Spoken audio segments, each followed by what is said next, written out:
A training just last Monday, and that was really good about that.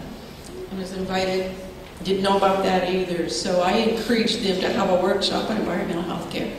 What little people knew is in the back of the room was Washington State Fish and Wildlife Research Scientist, and so he and I are connecting. And we want to find out how toxins and environment, chemicals that are added to our earth are really affecting humans and animals alike. So I just wanted to share that. And I just think we need to do more. I don't know more, and Aaron, I heard about you a while ago, didn't know how to connect with you, and here I am. I'll connect with you later. Thank you, too, for what you did.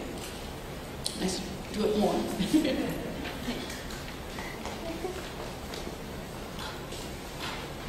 Any more questions?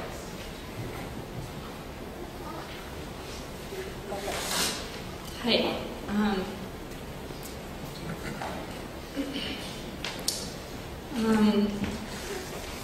For those of you who don't know me, my name is Rebecca Sespuch. I'm Northern Ute on my father's side, and also I'm a Senegalese Sioux. My mother's Dakota blood. First of all, I want to say, Mike, to those of you who traveled, hello, and Koya, thank you for coming. Thank you for sharing your wisdom. So I have a two-part question. I know you guys talked about this a little bit, about how, I guess I'm wondering then, how, for us as tribes, as indigenous nations, how do we put environmental justice or environmental stability into our tribal sovereignty? How do we implement that through our tribal sovereignty? I know it's kind of been an overview, but if people have ideas. And then also, especially for our youth or for our nations, how do we hold our tribal leaders accountable for perpetuating and protecting our environment? Because everyone's pretty much said that there's a basis and a really strong necessity for tribes to use their sovereignty to protect the environment. But if we as indigenous peoples aren't holding our leaders to that responsibility, then it's not going to get done. So I'm just wondering thoughts. Okay.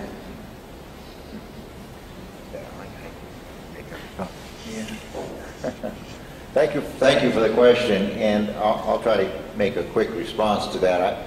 Well, one of the tribal leaders that I've worked with for years puts it this way, that sovereignty doesn't mean anything if you don't exercise your sovereignty. It's not enough to simply talk about your sovereignty, but you have to assert it. So I think that's part of the response to your question. I think tribal sovereignty is a way of expressing, what the Maori people have their expressions for, which they shared with us. And to be sovereign is a matter of asserting your rights and exercising your rights as a sovereign people.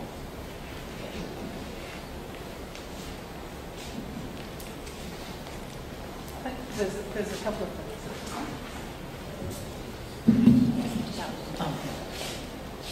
I mean, that's a really big question in the context of 500 and 200 years of colonial exploitation. And but I agree with Alan, the notion of how we do that, how we put that into practice is really critical. And I think that for our people, we're getting to a point now where we're actually realising that by not asserting in a stronger way, we're beginning to see the destruction of many, many things, and see a whole range of activities happening on our lands that have never happened before. So, for example, the Christchurch earthquake a couple of years ago that killed over 100 people. It was one of the bigger recorded earthquakes in terms of deaths in our country. One of the things that really highlighted was that it's in the context of increased activity in terms of drilling, fracking, and the fact that we live on the earthquake zone. And so recently, a number of the tribes that have had Petrobras come in from Brazil to survey of their waters for deep sea drilling have clearly asserted their right, their sovereign control over their land and waters. And so in doing so, Te Whanau Apanui, one of the East Coast tribes near Veronicas, actively took to the water when Petrobras brought their boats out and called on Greenpeace to join them with their flotilla. And one of the things around when climate change and environmental, non-Indigenous environmental groups move in these areas, often they move of their own accord without a strong relationship with the tribal people. This is one of the clear contexts where the tribe said to Greenpeace, this is in your area of work and we want your flotilla to join us. However, in doing so, we will be in control of this activity. And so it was a really strong coalition between a tribal group and a international climate group, environmental group. In the last couple of months, Petrobras has said they will not participate in drilling off that coast. Those people of that coast were very clear that you come back to your own detriment. Petrobras, when they left, were told, you come back and we will ensure that you do not drill on our land.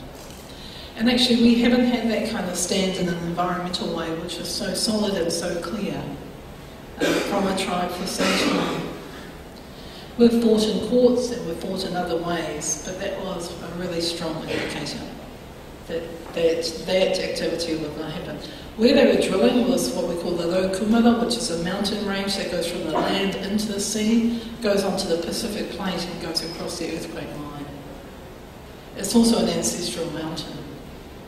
So the practice in that case was exactly the point of action.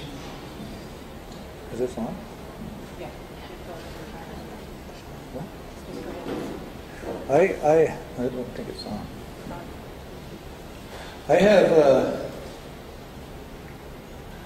I think I have a way to see this, and it may be a little different, but I'll give an example.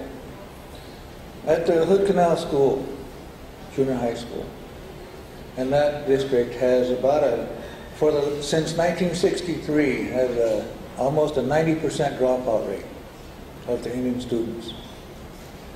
And so they finally get to where they say, well, there's something wrong. Well, really? You know, it's 2 generations later? And so they come and say, what are we doing wrong? And so we say, well, our children, myself, I went there too, but they never did anything that said this is our school. I saw everyone that I know says that's their school. You never hear the students say, that's my teacher, that's my book, because it has nothing to do with the tribal students. Nothing. So then say, so okay, well, will you come in and talk about culture and history at the school? They show up and they say,